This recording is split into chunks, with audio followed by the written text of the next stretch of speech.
Hello. Welcome back to another episode on Exclusive Diaries. If you enjoy my videos, please subscribe and leave a like. Let's get into the story now. I think my wife has been keeping secrets from me. My wife's name is Ava. She's pretty much the only good thing that has happened to me over the past few years.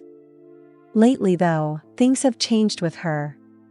Let me go back to the beginning. 3 years ago, I was at rock bottom. Like just about everyone my age, I shipped off to college when I was 18. I was never the best student, but I was never close to failing any classes either. It was just the next thing to do in life. It just didn't turn out the way I planned. I hit a wall in college. It wasn't the classes, but college life in general. Coming from a small town, I wasn't used to all the social circles, gossip, and backstabbing. More than anything, my dorm was just a mass of loud strangers. My anxiety and insomnia hit a peak, and, eventually, I couldn't do it anymore. My parents were disappointment, but they eventually got over it. I was adamant that I would get a job and that college just wasn't right for me at the moment. My mistake was taking the first job that came up. I started working at the grocery store just down the street from my parents' house. It was soul-crushing work at first.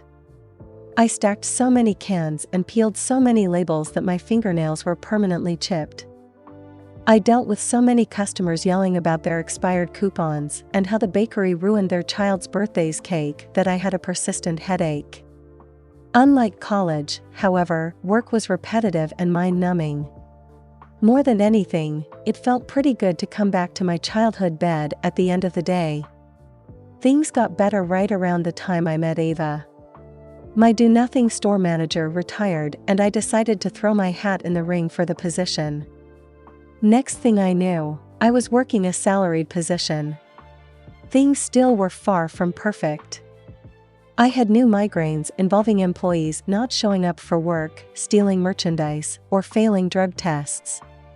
The difference now was that I was finally in control of something for once. It was my store and my rules for the most part. It also helped that my bank account now had 4 digits in it, and I was looking to move out of my parents' house. I met Ava on a completely random day at work. One moment I was fixing the lotto machine and suddenly there was a stunning woman looking at me. She was tall, shoulder-length gold-brown hair and a set of large brown eyes. At the time, she was clutching a can of green beans. I shook off my immediate infatuation long enough to hear her explain that she had a lot of food allergies and that she wanted to know about some of the mystery chemicals listed on the ingredients label. I had to take out my phone for some quick research before piecing together some less than scientific explanation for the strangely named compounds. She was extremely thankful afterwards, leaving me with a smile. This became an almost weekly occurrence. Ava, I learned her name after the 3rd time, would come in to quiz me on some preservative or food coloring agent. It was a little strange, but I figured that she was used to going to organic grocery stores or something. Her questions eventually turned to conversations. She wanted to hear about me, and I learned about her as well. She said that she was a graduate student, working with a professor to study some of the rare salamanders found in the nearby woods. When she started talking to me outside of her food questions, things picked up speed. For only the 3rd time in my life, I asked a girl out and, somehow, she said yes. It was a whirlwind after that. She was adventurous, outside of food, constantly taking me on road trips and decathlons. It was good for me. I was a college dropout working a dead-end job and, suddenly, my world was a whole lot brighter. Ava never talked much about her past. She said that she had a bad relationship with her family and couldn't move away from them fast enough. She only had a few friends, like me, she had made around town. My parents loved her, so it wasn't hard to consider her part of our family. I was always teaching her things that I thought regular parents usually taught their children. I taught her how to change a car tire and how to cook a pot of spaghetti noodles. I guess her relationship with her parents really was strange. She always had an interesting way of bashfully bringing up questions about those things.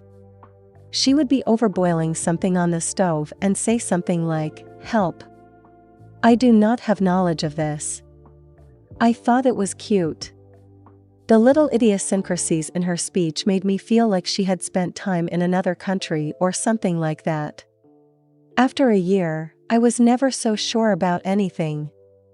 This girl had to be my wife. I wanted her with me, lighting up everything around me for the rest of my life. She seriously said yes. In some private moments, however, she did ask me if I was sure. After all, she had to travel regularly back to her college and attend conferences. We'd be separated for long spans. I said exactly what I felt. While I always wanted to be by her side, it seemed like a no-brainer trade-off. If it came to it, I had no problem with quitting my job and picking up everything to move with her if we had to. My first clue that something was off came during one of those conferences. Back at home, I decided to call Ava to check in before I went to bed. She didn't answer her cell phone, and I basically figured she was tired from the trip and had fallen asleep with the phone off. Still, being an overly cautious person, I decided to call her room number. That was a problem. The number I called was disconnected. That was a little concerning, but I thought she may have scribbled down the wrong number for me. I called the hotel front desk then. That started sending shivers down my spine. Not only did they not have any record of anyone named Ava in the hotel, but her room did not exist. In fact, the hotel only had 5 floors and Ava had given her room number at 604. I didn't sleep that night. My mind raced with possibilities. Did she not make it to the hotel? Had she lied about where she was going? Why? Was she having an affair? Had she left me? Why?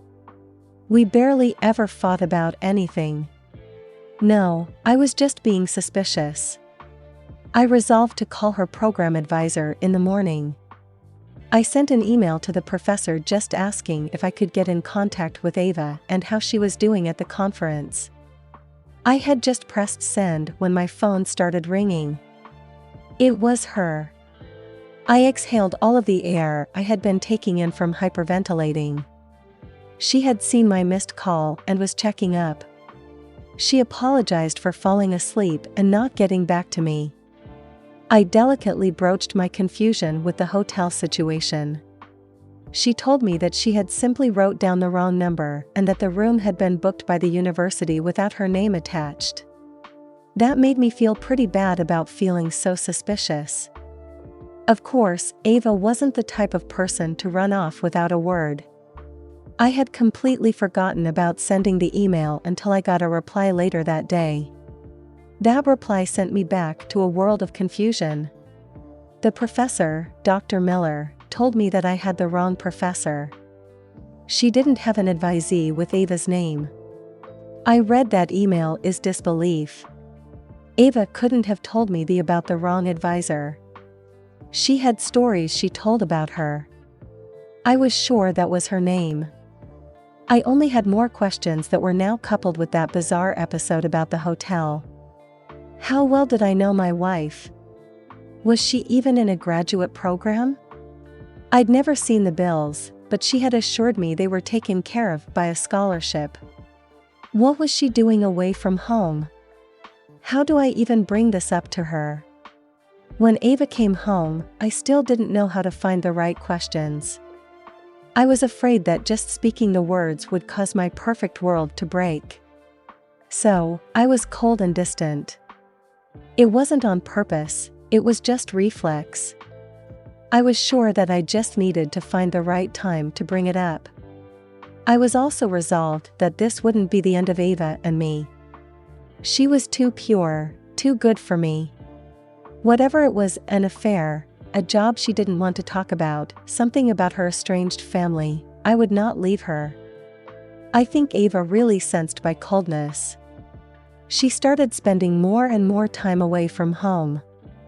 Mostly, she liked to take walks on the trail down the street from our house, especially in the early mornings or in the evenings. I really started missing our evening movie dates. She had so many movies she had missed out on as a kid, and I enjoyed introducing them to her. Her favorite was Monsters Incorporated. I had given her a Sully plushie as part of her first anniversary present. It usually sat at the edge of our bed. It took weeks for me to get the courage to talk to Ava about her mysterious trip. Every moment with her started to be filled with suffocating anxiety instead of the warmth I had felt before. Finally, I decided that I would take a walk with her on the trail. I thought the pleasant atmosphere of a misty, early fall morning might take some of the edge off. Ava usually got up early for her walks, so I set my alarm for 6 a.m. the next day.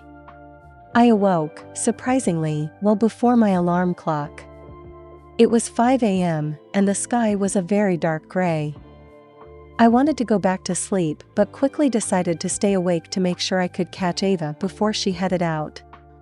I rolled over in bed in an attempt to get up. That was when I noticed that Ava's end of the bed was empty, save for the Sully plushie. Ava was an early riser, but this was really early. My mind again wandered to where she may have gone. However, her care was still in the garage, and her outdoor sneakers were off of their rack. I figured that she must have went to the trail earlier than usual. I thought about maybe trying to get up earlier on another day to catch her, but decided against it. No, this would be the day. I'd been putting this off for far too long. I wanted to hear what was really going on so that we could work through it and go back to normal. I got to the trail a few minutes later, needing a flashlight to guide me. Ava wasn't near the path's entrance, so I ventured deeper inside. The thick trees seemed to curl around the dirt path, making a canopy above me. The ground was just slightly muddy from the early morning mist. The cold air fully woke me up. I was only a minute into my walk when I noticed a dark goo-like substance underfoot. It darkened some sticks and the ground itself. Curious, I stooped down to get a better look. There was a red tint to the soupy substance. It was blood. It was gruesome to look at, but my first thought was that it was animal blood. Maybe a cat had gotten a hold of a squirrel or chipmunk, or maybe a deer had been hit by a car nearby and had stumbled back into the woods to die. I kept walking only to find that the bloody trail continued. Whatever had happened, it was brutal. I found a clump of hair next. It was wrapped around a large stick that sloped onto the trail. It was long and human. In the light from my flashlight, I saw that it was golden brown. Ava's hair. I nearly fall to my knees. I started coughing puffs of gray mist. This wasn't just a hair or two. It was an entire patch removed. And there was all the blood. No! No! I was screaming internally, fearing that anything I actually spoke would make this situation real. What happened? Was it a bear? We usually had one bear sighting a year. Some crazed murder? Why? Why did I let her walk alone? My only two options were to run back home and call the cops or to try to find her myself. I just couldn't leave her out here. It may be old-fashioned, but I felt like I was failing my duty to protect my wife. I kept going. The blood and hair clumps continued off the trail. With every broken stick, I was afraid that whatever had gone after my wife would spring out at me. But I knew that time was of the essence. I had to go fast. The next grisly discovery was only meters ahead. There was some gray mass almost glued to a fallen branch. It was sticky blood and flesh that had kept it in place. Realized that it was human skin, gray due to blood loss. I may have thrown up then without stopping. Something did smell terrible. I nearly fell into a sort of clearing. The trees parted to a grassy plain. I felt strange whirring in the air, stronger than regular wind. Some mechanical sound was rumbling the ground. I swung my flashlight around. Something was at the other end of the clearing. It was like a giant octopus, just taller than a person. Its bottom tentacles were larger, supporting its weight. Small tentacles appeared stacked on top of the base. A beak protruded from the thing's center, while two eye stalks grew out of the top. It was standing next to some kind of device. It was large and metallic. Something inside the cylinder appearing to be spinning. I screamed completely, forgetting about Ava for the moment. With horror, I realized that I had crept too close to the thing while I was inspecting it. Its eye stalks pointed at me as I turned to run. I got to the line of trees only to cry out again. Hanging on a branch was an entire coat of human skin, dripping crimson. The top was covered with golden brown hair. Ava. Behind me, I heard another, animal-like gurgling sound. The monster was making noise as it advanced toward me. It was gaining ground much faster than I was. I looked down as I ran to find something else. There was another one. This was smaller but had the same shape as the first one. Only, whereas the first creature was red and blue, this one was whitish pink, flesh-colored. It came running towards me, gurgling like the other one. My only instinct was to kick it. My adrenaline-fueled kick sent the thing flying into a tree. The thing gave a terrible, ear-shattering screech. The larger monster behind me also shrieked. I felt something large touch my back. It had me. I clawed and punched at the tentacles. Some kind of purplish blood came out, but it still pulled me in. It hoisted me in the air. My feet could no longer reach the ground. It brought me closer to its gurgling beak. Then, it stopped. When I was in full view of the thing's face, it brought another tentacle to its mouth. It was another metallic device, which it placed around its beak. Nick. Oh, Nick. That was Ava. Ava. I sobbed, forgetting that I had seen her lifeless skin. Where are you? Nick. I finally centered on the source of the sound. It was originating from the thing's beak. You. I shouted at it, while kicking out. Stop using my wife's voice. Nick. I kept kicking until the strength left me. Nick, it's me. You, I gasped, my mind beyond hazy. You. I'm so sorry, Nick. I could never tell you. No. I cried while shaking my head. It doesn't make sense. I can explain, Nick. I had to listen while the thing spoke. It told me how it came from a race of explorers from galaxies away. Those explorers were scholars, wanting to learn everything about the sentient beings of the universe. They liked to take on their form and to live among them without creating a disturbance. They had machines that could craft skin, hair, and all outward appearance. Their bodies, like octopi, could fit into almost anything and were malleable. They could slip into fake skin and live like it was nothing. She told me her story. She had spent years waiting for an interstellar assignment. When a green and blue planet had been marked for study, she had been sent there. She had landed in the wilderness to make sure her arrival was a secret. After that, she had studied the languages and cultures.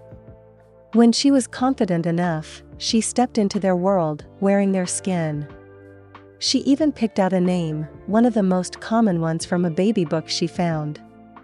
What she had never planned on was growing so close to one of the planet's inhabitants. She had fallen in love with him and, despite any reservations, she had chosen to remain with her mate. Ava. Ava, I murmured in disbelief. I'm so sorry, but it's me. This is me. Everything I knew was breaking apart. We can go back, she begged. I can put on the human suit again, and you won't have to see me like this again. It'll be just like before. It wasn't just that the words had gotten stuck in my throat. My brain had completely stopped formulating thoughts. Or, you can run away. I understand. I've lied from the beginning about something so important. You can go and never look back. I won't be angry. I understand.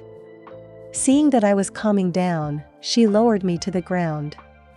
I remained standing there in awe of the creature before me. Even if you do leave, I've told my people to never intervene on Earth. I've told them that there are many kind humans there who should just be left alone and studied from afar. You've done so much for your world without even knowing it. Okay, I said. I wasn't sure what that meant.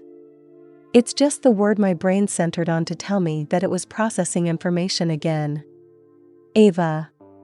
This was Ava. I noticed another set of tentacles. They were the same fleshy ones that I had seen on the little one earlier. Then, that one, I gasped. A miracle. Ava replied, sounding like she was weeping. Maybe the greatest one that the universe had ever known. That's why I'm out here. I need to make a new suite. I leaned down, holding out my hands to the fleshy creature. Sensing something on an instinctual level, and despite my earlier actions, it slowly climbed up my arms. The top of its eye stalks were hazel, just like mine. On that strange, cool morning, I held my child for the first time. Thank you for watching.